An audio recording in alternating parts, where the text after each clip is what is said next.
स्वागत है आप सभी का। आपके साथ मैं हूं स्वप्निल। भारी बर्फबारी के बीच राहुल गांधी की भारत जोड़ो यात्रा का समापन समारोह श्रीनगर में हुआ। यात्रा में विवाद का सिलसिला अंतिम पड़ाव पर भी जारी रहा।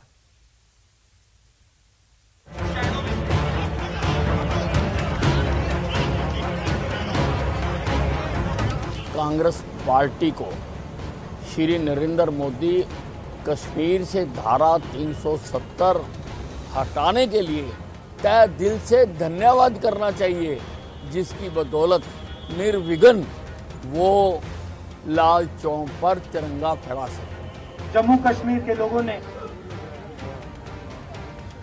मुझे हैंड ग्रेनेड नहीं दिया, अपने दिल खोल कर प्यार दिया, गले लगे। आपने राहुल गांधी जी को और प्रियंका गांधी जी को बर्फ के गोलों के साथ तो खेलते देखा, लेकिन शायद वो धन्यवाद करना भूल गए माननीय प्रधानमंत्री नरेंद्र मोदी जी का। 1992 में भारतीय जनता पार्टी के अध्यक्ष डॉक्टर मुरली मनोहर जोशी जी ने और उस समय नरेंद्र मोदी जी ने बम धमाकों के बीच में तिरंगा झंडा लाल चौक पर फहराने का काम किया। तब गोलाबारी का माहौल था, बर्फ के गोले से खेलने का नहीं। तरह तरह के विवादों से गुजरते हुए 145 दिन के बाद राहुल गांधी की भारत जोड़ो यात्रा समाप्त हो गई। लेकिन सवाल है कि जिस मकसद से यात्रा शुरू हुई थी, क्या वो मकसद पूरा हुआ? क्या राहुल गांधी विपक्ष का चेहरा बन पाएंगे? क्या यात्रा से कांग्रेस के वोट की मात्रा बढ़ेगी? क्या 2024 में कांग्रेस सत्ता की दावेदार होगी? लेकिन कुछ तस्वीरें भी देख लीजिए। कश्मीर में राहुल गांधी और प्रियंका वाड्रा बर्फबारी में खेलते दिखे। अल्लाह को भी अल्टीमेटली राहुल गांधी और भारत यात्री के स्वागत में आना पड़ा। जितना ज्यादा अल्लाह ताला डालेगी, इसका मतलब ज्यादा प्यार दे रहा है। कांग्रेस के दूसरे नेता भी बर्फबारी का आनंद लेते हुए देखे गए। 30 जनवरी है और ये कश्मीर है और सुबह के 6 बज रहे हैं। हालांकि यात्रा में विवाद का सिलसिला अंतिम पड़ाव पर भी जारी रहा। बीजेपी के एक नेता ने आरोप लगाया कि तिरंगे से ऊंचा राहुल गांधी का कटआउट लगाकर कांग्रेस ने राष्ट्रीय ध्वज का अपमान किया है।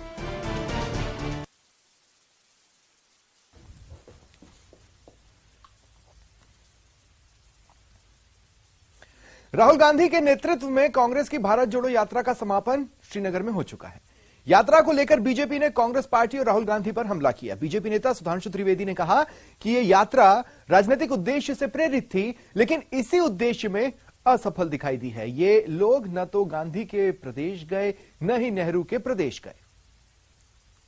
यात्रा जो राजनीतिक उद्देश्य से प्रेरित थी, मगर मैं कह सकता हूं कि वो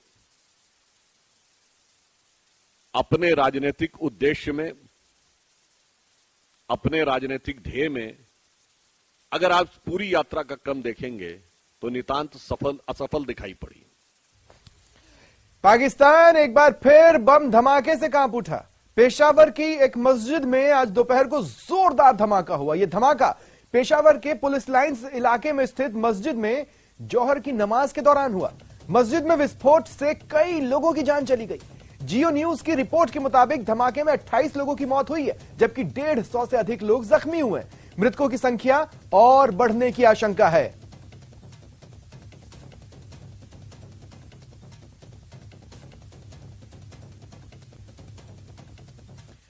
रामचरितमानस पर दिए जा रहे विवादित बयानों के बाद से देश भर में सियासत तेज है। वहीं श्री रामचरितमानस के अपमान को देखते हुए साधु संत खासा नाराज हैं। इसी बीच बागेश्वर धाम के पीठाधीश्वर धीरेन्द्र कृष्ण शास्त्री ने अपनी बेबाक राय रखी। उन्होंने हिंदू जनता से आग्रह करते हुए कहा, जो हिंदुओं को आपस में लड़ाना चाहते हैं, उनके खिलाफ आपको जागना होगा। ऐसे लोग जिन्होंने रामचरितमानस का अपमान किया, उनसे हाथ मिलाना है या क्या करना है, ये तो आपको सोचना होगा। उन्होंने कहा कि रामचरितमानस का अपमान करने वालों को भारत में रहने का भी अधिकार नहीं है। अब एकजुटता की आवश्यकता है। हम सब हिंदू एक हों।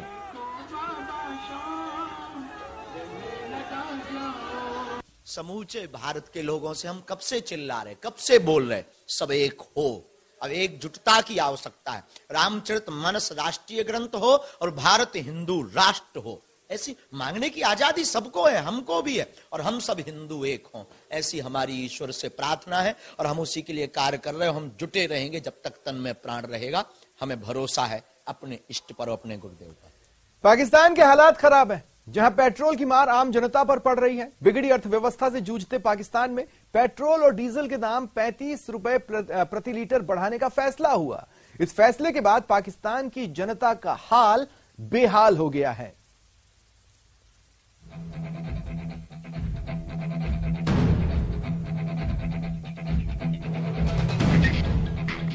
पाकिस्तान पर पेट्रोल की मार। अभी 250 हो गई, कल 215 थी, अभी 250 एकदम से हो गई। सारे पेट्रोल पंप बंद। एक झटके में 35 रुपए की बढ़ोतरी। बच्चों के लिए जमा करना तो बड़ी दूर की बात है भाईजान, रोटी नहीं पूरी हो रही। दूर दूर तक गाड़ियों बाइक्स की लंबी कतार लगी। पेट की आग बुझाने में नाकाम सरकार गाड़ियों की पेट्रोल की मांग भला कहां से पूरा करेगी। पेट्रोल पहले 300 पाकिस्तानी रुपए के पार, अब मिलना ही बंद होता जा रहा है। सरकार के पास डॉलर नहीं है कि तेल खरीद सके। मुल्क के कई शहरों में पेट्रोल न मिलने से आवाम रुल गए। फैसलाबाद और मेलसी में आवाम का कहना था हुकूमत ने एक तरफ पेट्रोल की कीमतें आसमान पर पहुंचाकर उनकी कमर तोड़ दी है। उन्हें मारना है आवाम को, क्या करना है इन्होंने, हैं? हुकूमतों आपस में हुकूमतें लड़ रही हैं, बहुत परेशान है आवाम बेचारी। बिगड़ी अर्थव्यवस्था से जूझते पाकिस्तान में पेट्रोल और डीजल के दाम 35 रुपए प्रति लीटर बढ़ाने का फैसला किया गया। इस फैसले के बाद पाकिस्तान की जनता का हाल बेहाल हो गया है। पाकिस्तान में पेट्रोल की कीमत 249 रुपए 80 पैसे प्रति लीटर और हाई स्पीड डीजल की कीमत 262 रुपए 80 पैसे प्रति लीटर हो गई। 35 रुपए का डीजल और पेट्रोल की कीमत में इजाफा किया गया। वो इंडिया था जो कहता था कि पाकिस्तान बहुत पावरफुल है, आज वो इंडिया के वो कहता है कि पाकिस्तान का हमारा कोई मुकाबला ही नहीं है। वहीं केरोसिन के दाम भी 18 रुपए लीटर तक महंगे हो गए। पाकिस्तान में अब 1 लीटर केरोसिन तेल के लिए 189 रुपए देने होंगे। पाकिस्तान के वित्त मंत्री ने रविवार सुबह नई कीमतों के लागू होने से कुछ मिनट पहले टीवी पर एक संबोधन में पेट्रोल और डीजल की कीमतों में बढ़ोतरी का ऐलान किया। पेट्रोल की कीमत 249 रुपए 80 पैसे हो गई है, जबकि डीजल की कीमत 35 रुपए इजाफे के बाद 262 रुपए 80 पैसे हो गई। तेल के दामों को बढ़ाने के शहबाज शरीफ सरकार के फैसले को लेकर पूर्व प्रधानमंत्री इमरान खान ने जमकर हमला बोला है। इमरान खान ने ट्वीट करते हुए कहा कि ईंधन की कीमतों में हालिया बढ़ोतरी और रुपए की गिरती वैल्यू ने जनता और वेतनभोगी वर्ग को कुचल दिया। इस बीच पाकिस्तान की शहबाज सरकार के तेल के दाम को बढ़ाने के खिलाफ वहां का ट्रांसपोर्ट संगठन खड़ा हो गया है। ट्रांसपोर्ट संगठन के अध्यक्ष ने शहबाज सरकार पर आरोप लगाया है कि उसने मजदूरों का जीना मुश्किल कर दिया है। पाकिस्तान में बढ़ती बेलगाम महंगाई के चलते शहबाज सरकार के सामने चुनौती खड़ी हो गई है। एक तरफ कुआं तो दूसरी तरफ खाई है, यानी कि शहबाज सरकार किन किन मोर्चों पर खुद को संभालेगी। पाकिस्तान में सरकार के खिलाफ एक और धड़ा खड़ा हो गया है। वहाँ का ट्रांसपोर्ट यूनियन सरकार की जमकर आलोचना कर रहा है। इनको रातों रात ख्वाब आती है कि जी आज हमने मजदूर पे, किसान पे और बोझ डालना है और महंगाई करनी है, और सुबह उठते सार ये कर देते हैं। इनकी पॉलिसी, एक साल से इनकी पॉलिसी समझ नहीं आ रही कि ये पाकिस्तानी मजदूर किसान के साथ करना क्या चाहते हैं। पाकिस्तान के ट्रांसपोर्ट यूनियन ने तेल के बढ़े दामों का विरोध किया और कहा कि इससे सीधा असर आम जनता पर पड़ेगा, और ये आरोप लगाया कि तेल के दाम मरियम नवाज के कहने पर बढ़ाया गया। अगर देखा जाए तो ये कल मरियम नवाज जो है जब लाहौर में पहुंची तो पता चला कि उसका इस्तकबाल करने के लिए पाकिस्तानी अवाम क्यों नहीं निकली। अब जब नहीं निकली तो उसके ऊपर आज सुबह शहजादी ने नवाज शरीफ के हुक्म के मुताबिक शहबाज शरीफ को हुक्म दिया कि जनाब ये पेट्रोल जो है 35 रुपए रेट अब बढ़ा दें, डीजल का रेट बढ़ा दें, ये जो लोग हैं इन लोगों का जीना आराम कर दें। ये लोगों जिंदा कैसे रह सकते हैं। पाकिस्तान के ट्रांसपोर्ट यूनियन ने यह भी ऐलान किया कि जल्द ही महंगाई के खिलाफ वो लोग सड़क पर उतरेंगे। पाकिस्तान में महंगाई चरम पर है, सरकार को इसे कम करने का तरीका समझ नहीं आ रहा है। सड़क पर लोग इनकलाब करने की तैयारी कर रहे हैं, लेकिन हुकूमत में बैठे लोगों को इस बात का कोई फर्क नहीं पड़ता दिख रहा। ये तस्वीरें इस बात की चीख चीख कर तस्दीक कर रही हैं कि पाकिस्तान में हालात इतने बदतर क्यों हो रहे हैं। हवा में नोट लहराते ये नेता सत्ताधारी पार्टी के हैं, यानी पाकिस्तानी मुस्लिम लीग एन। मौका था मरियम नवाज की वापसी के जश्न का, तो उनकी पार्टी के नेता भला इससे पीछे कैसे रहते। पीएमएलएन के पार्टी के लाहौर अध्यक्ष सैफुल मलूक ट्रक पर खड़े होकर नोट उड़ाने लगे। हालांकि इस बीच पास में खड़े दूसरे नेता ने रोकने की कोशिश की, लेकिन इससे बेपरवाह शहबाज शरीफ की पार्टी का ये नेता नोट उड़ाता रहा।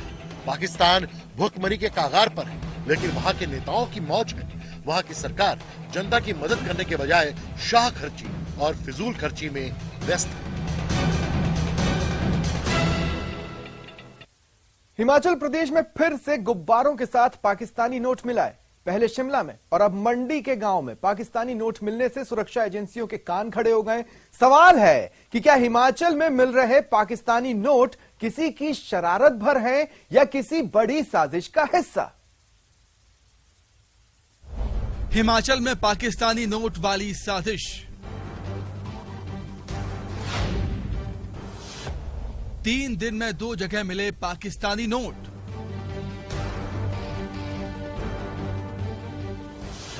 गुब्बारों वाले पाकिस्तानी नोट का राज क्या।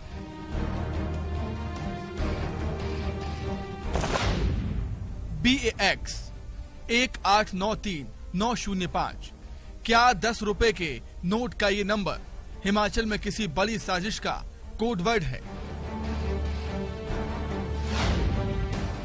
क्योंकि ये हिंदुस्तानी नहीं बल्कि पाकिस्तानी करेंसी है, जिसे किसी ने गुब्बारे के साथ बांधकर छोड़ा था, जो मंडी जिले के सराज इलाके के भूनी गांव से मिला है।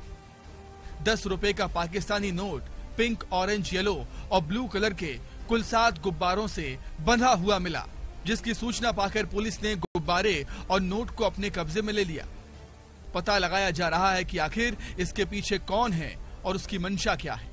सवाल ये भी है कि क्या BAX 1893905 नंबर वाले 10 रुपए के इस पाकिस्तानी नोट और इन 7 गुब्बारों के पीछे किसी साजिश का कोई मैसेज छिपा है, जिसे डिकोड करने की जरूरत है। क्योंकि सोमवार को मंडी में बरामद इस पाकिस्तानी नोट से पहले शनिवार को शिमला में भी एक पाकिस्तानी नोट मिला था। यहाँ बरामद नोट भी गुब्बारे से बंधा हुआ था। पाकिस्तानी नोट शिमला के ननखड़ी के टिक्करी गांव में एक खेत से मिला था, जिसकी जांच पुलिस की स्पेशलाइज्ड इंटेलिजेंस की टीम कर रही है। ये पुलिस स्टेशन हमारा ननखड़ी है, उसकी जुरिडिक्शन के अंतर्गत इस तरह की सूचना प्राप्त हुई थी। इस विषय के इस घटनाक्रम पे हमारी जो जांच है, वो प्राइमरी जांच है, वो हमने की है। और इसमें जो स्पेशलाइज्ड एजेंसी रहती है इस तरह के विषयों को फर्दर इंक्वायर करने के लिए, इन्वेस्टिगेशन करने के लिए, हमने ये विषय जो है वहाँ उस स्पेशलाइज्ड एजेंसी को प्रेषित किया है। शिमला में बरामद नोट की जांच से पहले ही मंडी से भी पाकिस्तानी नोट मिलने के बाद पुलिस की टेंशन और बढ़ गई, जो तभी खत्म होगी जब पाकिस्तानी नोटों का सच सामने आएगा। शिमला से कपिल ठाकुर के साथ वीरेंद्र भारद्वाज, न्यूज़ 18 मंडी।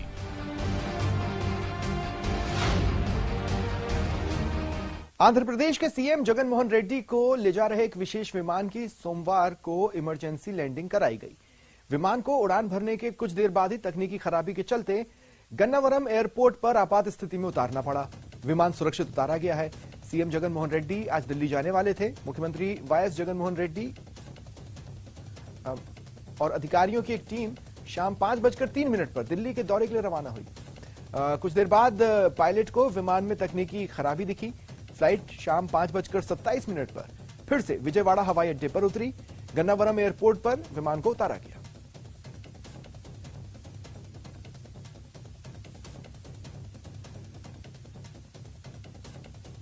संसद के बजट सत्र से पहले सोमवार को दिल्ली में सर्वदलीय बैठक हुई। इसमें 27 दलों के नेता मौजूद रहे। मीटिंग के बाद केंद्रीय संसदीय कार्य मंत्री प्रहलाद जोशी ने बताया कि सर्वदलीय बैठक में 27 दलों के 37 नेताओं ने भाग लिया। उन्होंने कहा, आज की मीटिंग अच्छी रही। सदन को अच्छे से चलाने के लिए विपक्ष का सहयोग चाहता हूं।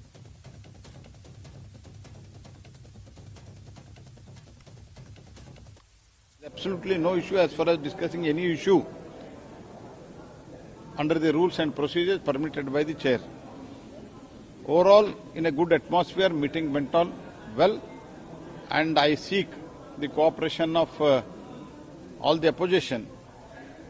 And since government is ready for any discussion, I seek the cooperation for run the house smoothly. राष्ट्रपिता महात्मा गांधी की 75वीं पुण्यतिथि है। इस मौके पर राष्ट्रपति, उपराष्ट्रपति और प्रधानमंत्री नरेंद्र मोदी ने राजघाट पहुंचकर महात्मा गांधी को श्रद्धांजलि अर्पित की। महात्मा गांधी की स्वतंत्रता आंदोलन में काफी महत्वपूर्ण भूमिका थी। गांधी जी ने अहिंसा और सत्य का मार्ग दिखाया, भारत को आजाद कराने के लिए कई आंदोलन चलाए। राष्ट्रपिता महात्मा गांधी की 30 जनवरी 1948 को नाथूराम गोडसे ने हत्या कर दी थी। दिल्ली में प्रधानमंत्री नरेंद्र मोदी ने महात्मा गांधी की पुण्यतिथि पर गांधी स्मृति में आयोजित प्रार्थना सभा में शिरकत की। भारत के उपराष्ट्रपति जगदीप धनखड़ भी मौजूद रहे।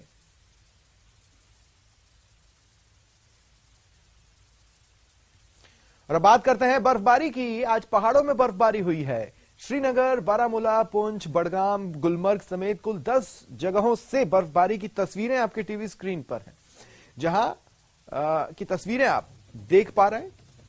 आप देखेंगे कई लोग जो इन इलाकों में घूमने पहुंचे हैं वो इस मौसम को जमकर इसका मजा ले रहे हैं, एंजॉय कर रहे हैं। हालांकि स्थानीय लोगों के लिए कुछ प्रॉब्लम्स जरूर इस मौसम ने क्रिएट की है, लेकिन टूरिज्म के लिहाज से ये काफी मुफीद है। लोग इंतजार करते हैं इन इलाकों में बर्फबारी शुरू होने का ताकि वहां जा सकें, और वैसी ही तस्वीरें उन्हें इनवाइट भी कर रही हैं।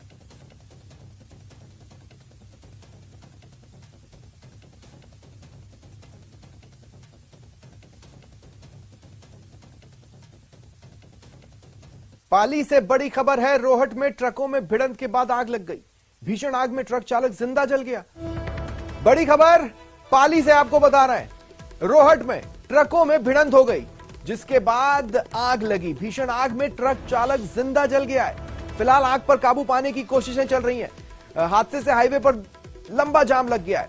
देखिए तस्वीरें आपकी टीवी स्क्रीन पर, और जिस तरह से ये ट्रक आग का गोला बन चुका है, उसी से आप अंदाजा लगा सकते हैं कि ये टक्कर कितनी भीषण थी, ये हादसा कितना भयावह है।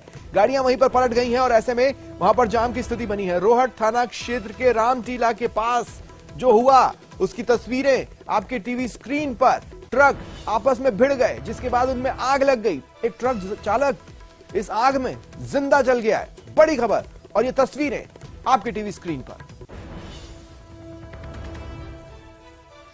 तो ये तस्वीरें आप अपने टीवी स्क्रीन पर देख पा रहे हैं। पाली से रोहट में ये 2 ट्रक आपस में टकरा गए। बेहद भीषण ये टक्कर थी, जिसके बाद ट्रक ने आग पकड़ ली। जो ट्रक चालक था वो अंदर ही फंसा रह गया, और देखते ही देखते इस आग ने उसकी जिंदगी को ली लिया। फिलहाल आग पर काबू पाने के प्रयास किए जा रहे हैं। हादसे की वजह से वहां पर जाम की स्थिति बनी हुई है। कई गाड़ियां वहां पर फंसी हुई हैं, दोनों तरफ से जाम लगा हुआ है। ये बड़ी खबर रामटीला के पास, रोहट थाना क्षेत्र के रामटीला के पास ये घटना हुई है। ट्रक आपस में भिड़ गए, जिसके बाद ट्रक ने आग पकड़ ली, जिसने पूरे ट्रक को देखते ही देखते अपनी चपेट में ले लिया, और कुछ ही पलों में ये ट्रक बर्निंग ट्रक में बदल चुका था, एक बड़े आग के गोले में बदल चुका था। ड्राइवर को बाहर निकलने का समय ही नहीं मिल पाया। भीषण आग में ट्रक चालक जिंदा जल गया।